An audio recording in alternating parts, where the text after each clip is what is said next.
The medical bay of the Concordia hummed with the soft blue glow of Zealarian bioscanners. Dr. Zh, chief medical officer and one of the most respected healers in the Galactic Coalition, extended 3 of her crystalline appendages toward the human males seated on the examination platform. Wayne Chen sat shirtless, his lean frame marked with the usual collection of imperfections that came with being human. He'd been through standard quarantine already, but the Coalition required full medical evaluations for all new species joining deep space missions.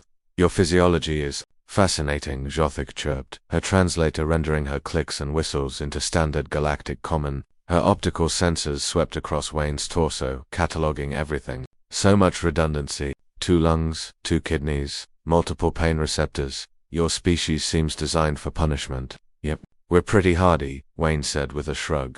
Brittany Martinez, the expedition's other human representative, leaned against the doorframe with her arms crossed. You should see us after tequila shots. Zhotik's sensors flickered in confusion, filing away another human idiom to research later. She continued her examination, moving methodically until her primary optical sensor locked onto something on Wayne's left shoulder. The bioscanner emitted a sharp tone. Curious, she murmured, extending a slender probe to hover just above the skin. This scarring is extensive. The tissue damage suggests significant trauma. Her voice took on a reverent tone. The cellular degradation indicates this wound is ancient, 20, perhaps 30 cycles old. Brittany straightened up, suddenly interested. Wayne, what did you do? Get mauled by a bear when you were 5. Wayne glanced at his shoulder, at the slightly puckered skin that formed a rough crescent about 4 inches long. He snorted. Middle school, 8th grade, actually. Zhothik's translator made a sound like cracking ice, her species equivalent of a gasp.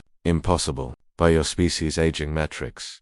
That would be approximately, 12 of your solar cycles ago. She ran another scan, her appendages trembling with excitement. The depth of this wound. It penetrated nearly 3 centimeters. You should have perished from infection or blood loss. It was pretty bad, Wayne admitted. 14 stitches. 14 what? Zhothik spun toward Brittany, her crystalline form refracting light in agitated patterns. Stitches, Brittany explained. They sew you back together. With thread, the doctor's optical sensors dimmed and brightened rapidly as Illarine expression of profound shock. You perforate the flesh further and introduce foreign materials into an open wound. Well, when you put it like that, Wayne scratched the back of his neck. Zhotik began pacing, her forelegs clicking against the medical bay floor. This is barbaric, primitive, and yet, She whirled back to Wayne. You survived. Not only survived, you healed completely. Functional tissue. No regeneration chambers. No cellular knitters. She moved closer, examining the scar with renewed intensity.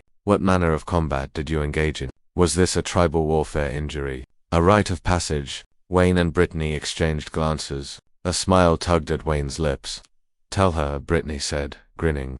Wayne sighed. I was skateboarding. Skateboarding? It's a recreational activity, Brittany explained. You ride a plank with wheels down steep surfaces at high speeds. For entertainment. Yeah, Wayne nodded. I was trying to grind this rail slide along a metal bar and I bailed hard. Landed on my shoulder on the concrete. Tore it open pretty good. Zhotik's translator emitted a sound like shattering glass. You sustained near-fatal trauma. Voluntarily. For amusement. I mean, I didn't plan to fall, Wayne said defensively. But yeah, skateboarding's fun. Even when you eat it. The doctor turned to Brittany. Is your species neurologically compromised? Is this self-destructive behavior common among humans? Brittany laughed. Oh, you have no idea. We jump out of aircraft for fun. We climb mountains. We surf on explosive volcanic waves. We base jump off buildings. She paused. Actually, I've got a scar from when I tried to snowboard down a closed slope and hit a tree, deliberately. No, the tree thing was an accident. But the closed slope part, yeah, that was on purpose. Zhothik's appendages went completely still. In her 3 centuries of medical practice across 17 star systems, she'd treated warriors, explorers, and survivors of catastrophic accidents, but never had she encountered a species that actively sought out danger for pleasure. Let me understand this correctly, she said slowly. Your species, soft-bodied, easily damaged, lacking natural armor or regenerative capabilities, deliberately engages in high-risk activities that frequently result in significant trauma. Pretty much, Wayne confirmed. And you heal from these injuries using only your native biological processes and primitive medical intervention. We've gotten better at it, Brittany offered. Modern medicine is pretty advanced now.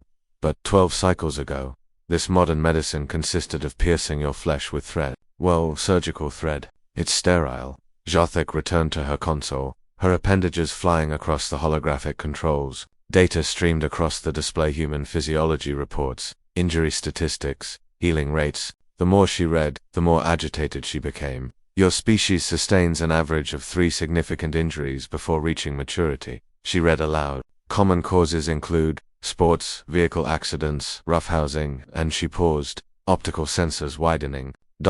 Single quotes, seeing if we could make the jump. What does that mean? Usually means someone looked at a gap and thought, yeah, I can jump that, Wayne explained. Spoiler alert, they usually can't. And yet you survive, Jotik whispered, more to herself than to them.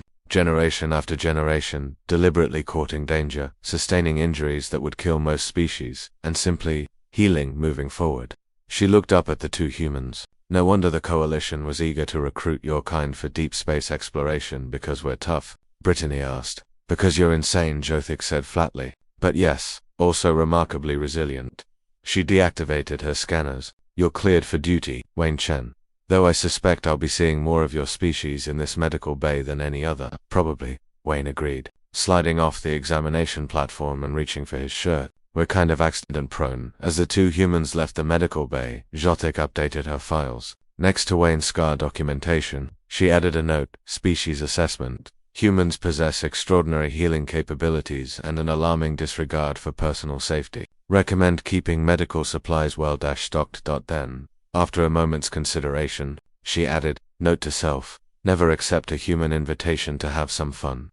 Their definition appears to be synonymous with near-death experiences. Outside the medical bay, Brittany nudged Wayne's arm. You didn't tell her about the time you broke both wrists trying to backflip off a roof. Baby steps, Britt, baby steps. Don't want to give her a heart attack. Do Zellarians even have hearts? Good point. Still, let's ease her into the whole humans are crazy thing behind them. Through the medical bay's observation window, Dr. Jothik watched the 2 humans walk away, their easy laughter echoing down the corridor. She had studied hundreds of species, but none quite like these fragile, reckless, impossibly resilient creatures. The humans, she decided, were going to make deep space very interesting indeed, and she was definitely going to need more medical supplies. End.